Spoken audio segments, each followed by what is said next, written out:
earlier this week, Senate Republicans blocked discussion or advancement of a constitutional amendment to reverse two recent Supreme Court decisions concerning campaign finance, that being Citizens United and the McCutcheon decision. Really fast, I want to read how it was written. This is in The Hill. The way they termed it was, Senate Democrats needed 60 votes to end debate on the measure, but fell short in the 54-42 party line vote. Now, of course, because this is a constitutional amendment, they would have needed eventually to get 67 votes to actually pass it. But we've reached a point, which we've mentioned from time to time, where they don't even use the word filibuster. This entire article about it does not have the word filibuster once. It was filibustered, and they will pay no political toll for it, and we will keep the current situation we have with campaign finance in the United States. So here's my favorite part of the story. They were not able to filibuster the beginning of the debate because 20 Republicans switched sides and said, yes, let's have the debate. We'll kill the debate with a filibuster at the end. Yeah. Okay. Now, the reason they did that is because they wanted to waste time.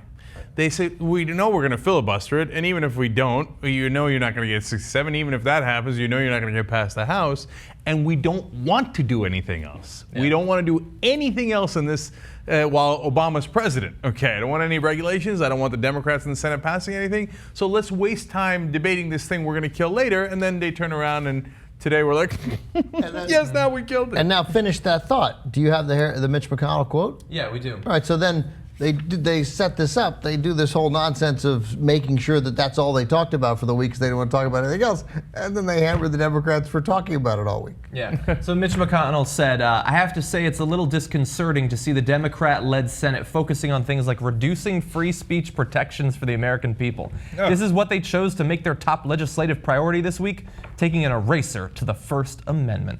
If I were Allison Grimes, I would spend a good portion of time this week talking about that quote. Because it's just so incredibly disingenuous. We weren't talking about free speech at all. But you can pick any of the quotes if you're in Kentucky and you're running against Mitch McConnell, any of those disingenuous quotes. But this is, and this particularly egregious. Look, they should batter him with.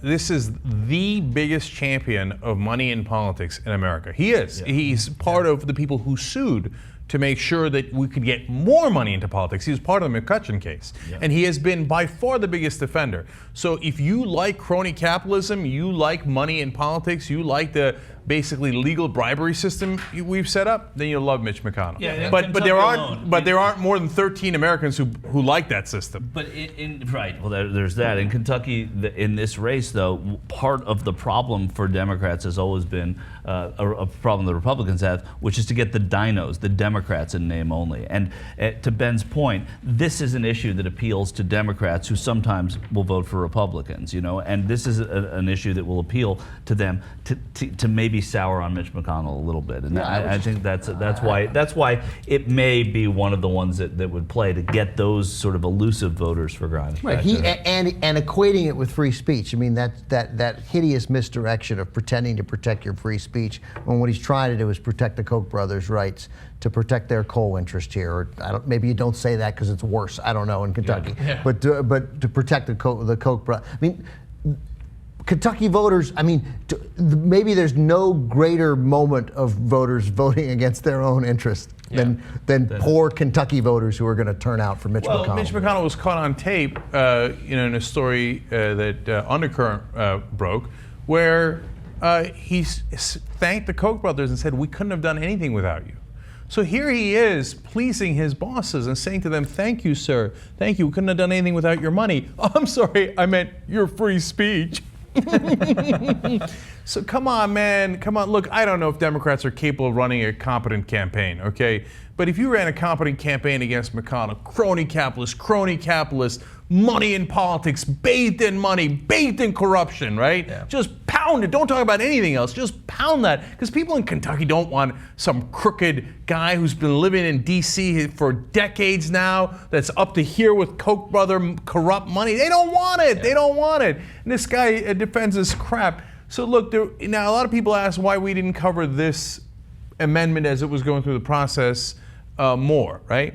Because honestly, the Democrats have an issue here too, which is that they're doing this largely to raise money. I've already seen the emails like, oh, give us money so we can win this fight. Yeah. Full well knowing they're not going to win that fight, right?